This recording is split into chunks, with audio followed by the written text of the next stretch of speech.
Bismillahirrahmanirrahim. Assalamualaikum warahmatullahi wabarakatuh. Halo teman-teman semuanya, apa kabar? Bertemu lagi dengan saya Dodi Ferdiansyah. Di video kali ini, saya ingin berbagi informasi kepada teman-teman tentang kasus-kasus smishing yang marak terjadi di akhir-akhir ini. Jujur aja sih, saya cukup risih dengan kejadian kasus-kasus seperti ini. Apalagi di zaman pandemi sekarang, orang-orang masih sangat berkebutuhan. Tetapi ada saja oknum-oknum yang sengaja memanfaatkan peluang ini untuk mencari keuntungan pribadi mereka masing-masing. Oleh karena itu, saya ingin berbagi kepada teman-teman bagaimana cara menghindari kasus-kasus yang terjadi terhadap serangan smishing ini. Baru tadi pagi saya mendapatkan sebuah SMS yang bertulisan seperti ini. Pesan ini mengatasnamakan BPJS. Bayangin teman-teman, BPJS nge-SMS kita untuk memberikan bantuan sosial atau bansos dengan nilai 30 juta rupiah. Siapa yang tidak tertarik dengan isi SMS seperti ini?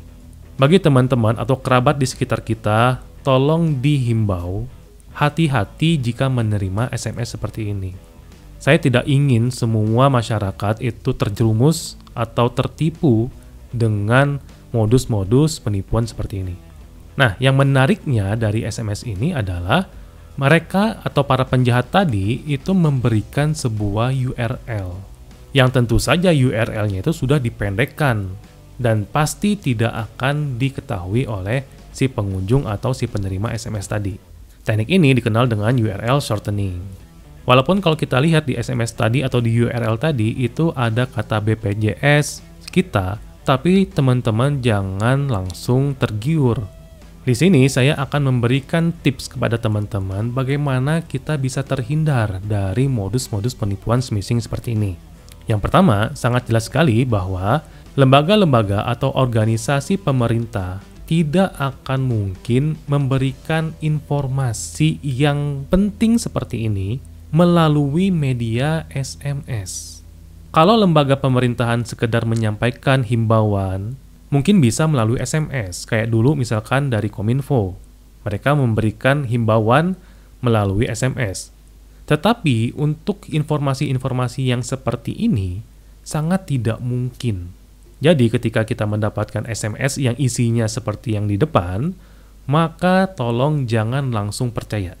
Tapi bagi teman-teman yang masih ingin berharap atau mencoba pengen lebih tahu apakah SMS ini benar atau tidak, kita akan lihat cara yang kedua.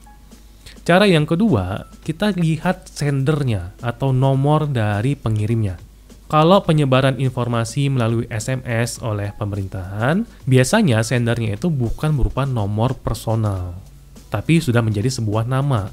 Contoh misalkan Kominfo. Tidak pernah mereka membroadcast dengan mencantumkan nomor sendernya. Jadi dengan dua ini saja sebenarnya teman-teman sudah memastikan bahwa pesan SMS tersebut sebenarnya adalah bohong, atau itu adalah modus penipuan. Tapi, bagi yang masih belum percaya juga dan masih pengen lebih tahu apakah SMS ini masih valid atau tidak, saya kasih tips yang ketiga. Tips yang ketiga, kita akan cek URL-nya. Tapi dengan catatan jangan diklik ya URL-nya ya. Nah, bagaimana cara ngeceknya? Teman-teman di sini bisa mengakses link yang ada di depan. Link yang pertama itu adalah wheregoes.com, link yang kedua itu adalah URL scan.io. Sekarang kita akan coba ya, apakah URL yang kita dapatkan dari SMS tadi itu benar-benar punyanya atau berasal dari BPJS. Kita coba dulu pakai link yang wheregoes.com ya. Kita ketikkan alamatnya di web browser wheregoes.com. Tampilannya seperti ini. Teman-teman tinggal masukkan URL shorteningnya bit.ly/BPJS strip kita. Nah, kemudian kita langsung trace URL dari URL shortening tadi. Nanti akan ketemu di sini bahwa yang punya link shortening ini adalah qbpjs2021.blogspot.com. Mungkin teman-teman sudah pada ketawa ya. Kenapa? Bayangkan, organisasi atau lembaga sekelas BPJS masih menggunakan blogspot loh. Kan secara logika sudah tidak masuk akal. Nah, dari sini kita sudah bisa mengetahui bahwa URL yang dikirim tadi itu tidak valid atau tidak benar berasal dari BPJS yang aslinya. Sekarang kita coba pakai URL yang kedua, yaitu URL scan.io.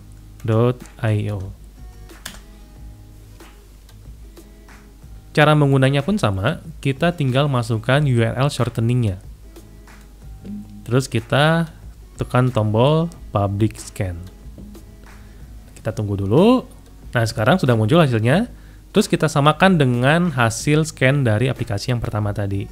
Ternyata domain dari shortening URL yang kita gunakan itu domainnya sama, yaitu dari qbpjs2021.blogspot.com.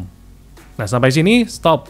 Teman-teman nggak perlu cari lebih tahu isinya seperti apa si blogspot tadi. Saya tidak menjamin ketika teman-teman ngeklik alamat atau domain itu, maka hal yang tidak diinginkan terjadi terhadap teman-teman semuanya. Jadi stop saja sampai di sini. Kita tahu bahwa link ini atau domain ini sudah bukan milik BPJS, bukan asli milik BPJS. Nah, dari ketiga tips ini yang saya berikan kepada teman-teman, teman-teman bisa lihat sendiri atau bisa nilai sendiri. Jangan tergiur dengan nominal uang yang dijanjikan oleh para penipu ini. Jadi kalau kita dapat informasi smishing seperti ini, saran saya abaikan atau hapus saja. Bahkan bila perlu nomornya kita blok. Sudah, kelar. Jangan pengen tahu lebih dalam lagi. Nah, inilah 3 tips yang mungkin bisa saya sampaikan kepada teman-teman terkait dengan modus-modus penipuan dengan menggunakan teknik smishing. Dan saya sangat berharap pada teman-teman dan juga seluruh masyarakat Indonesia jangan pernah ada yang tergiur dengan modus-modus penipuan seperti ini. Silakan di-share tips ini kepada teman-teman, kepada kerabat-kerabat, kepada keluarga dan saudara-saudara kita supaya tidak ada yang terkena atau terjebak ke dalam penipuan-penipuan seperti ini. Itu saja yang bisa saya sampaikan kepada teman-teman. Sampai jumpa lagi di video-video saya berikutnya. Tetap sehat. Keep secure. Assalamualaikum warahmatullahi wabarakatuh.